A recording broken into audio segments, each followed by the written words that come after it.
Alfonso Reyes Echandía. Recordar para comprender y analizar para no repetir. ¿Quién era Alfonso Reyes Echandía? Este fue un jurista, magistrado y docente.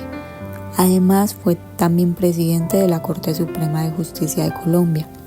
Era familiar de Darío Echandía, quien fue presidente de Colombia entre 1943 y 1944.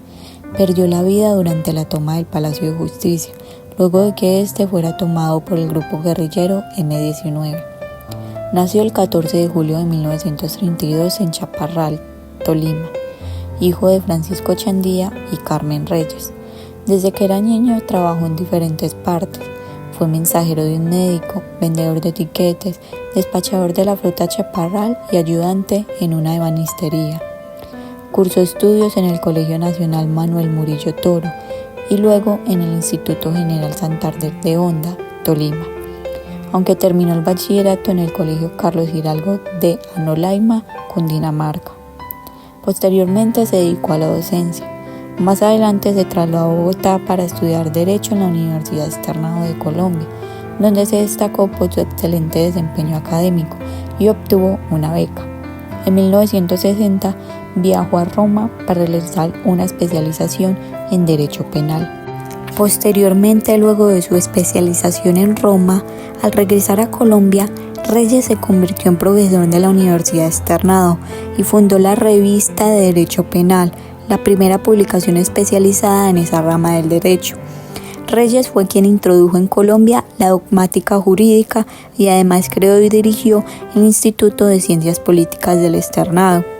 Es autor del Manual de Derecho Penal, texto que sirvió de base para el Código Penal de 1980, en el que se incluyeron conceptos como la tipicidad y el principio de antijuridicidad. También defendió la idea de que los civiles, incluso bajo estado de sitio, no podían ser juzgados por tribunales militares. Reyes Echandía ocupó importantes cargos. Fue magistrado del Tribunal Superior de Bogotá, viceministro de Justicia y magistrado de la Corte Suprema de Justicia, institución en la cual fue presidente desde el 24 de enero de 1985 hasta el día de su fallecimiento, el 7 de noviembre de 1985. A comienzos de la década de 1980, Colombia se encontraba inmersa en un conflicto armado interno prolongado, en el que participaban diversos actores con motivaciones políticas, económicas y sociales. Las guerrillas, entre ellas las Fuerzas Armadas Revolucionarias de Colombia, las FARC, el Ejército de Liberación Nacional, ELN, el Ejército Popular de Liberación, EPL, y el Movimiento 19 de Abril, M19, se habían consolidado en distintas regiones del país. Paralelo a esto, el narcotráfico emergía como una nueva forma de poder económico y armado, con los cárteles de Medellín y de Cali disputándose el control del negocio de la cocaína. Cuando Belisario Betancur asumió la presidencia en el año 1982, promovió una política basada en el diálogo y la reconciliación nacional. Su gobierno impulsó la Ley 35 de 1982, conocida como la Ley Amnistía, que permitió la liberación de guerrilleros y abrió la posibilidad de negociaciones con los distintos grupos insurgentes. Sin embargo, los esfuerzos pronto se vieron frustrados. La falta de confianza entre las partes, la presión de las Fuerzas Armadas y la oposición de élites políticas conservadoras dificultaron el proceso. Mientras, por un lado, el gobierno intentaba sostener las conversaciones, las guerrillas por el otro continuaban con sus acciones armadas, y los grupos de autodefensa y narcotraficantes empezaban a financiar la contrainsurgencia. El país vivía un clima de tensión constante en el que la esperanza de paz coexistía con la violencia cotidiana. A partir de este año, el país entró en una fase de conflicto interno más compleja y desagradable, en la que convergieron la violencia política, el narcotráfico y las economías ilegales. Sin embargo, la memoria de 1985 también dejó lecciones fundamentales sobre la importancia de la verdad, la justicia y la reparación, que décadas después serían retomadas por la Comisión de la Verdad y el Centro Nacional de Memoria Histórica.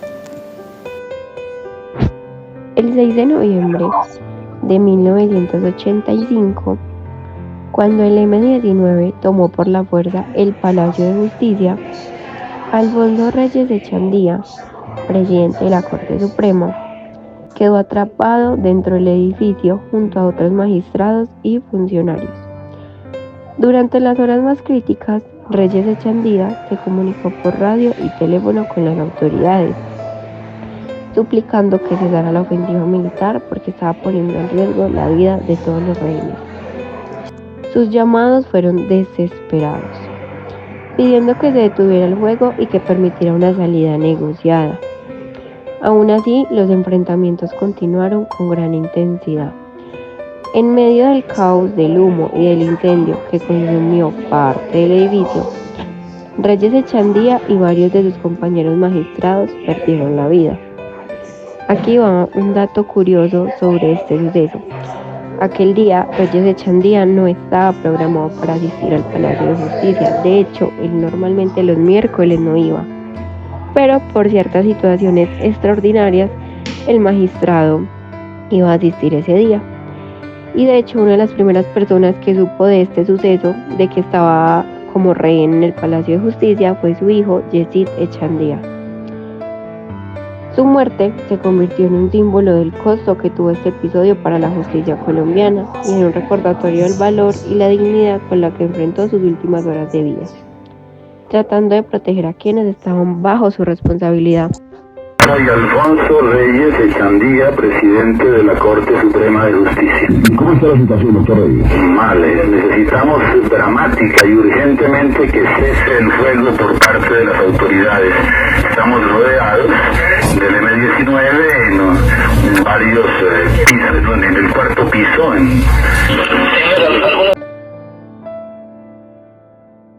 La trágica muerte de Alfonso Reyes Echandía, presidente de la Corte Suprema de Justicia de Colombia, durante la toma del Palacio de Justicia en 1985 marcó un punto de reflexión en la historia de nuestro país.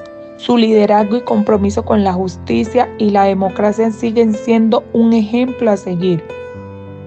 El impacto en la justicia y en la Corte deja un vacío, y en el sistema judicial colombiano muchísimo más. Su liderazgo y visión habían llevado a la Corte a tomar decisiones importantes en materia de justicia y derechos humanos.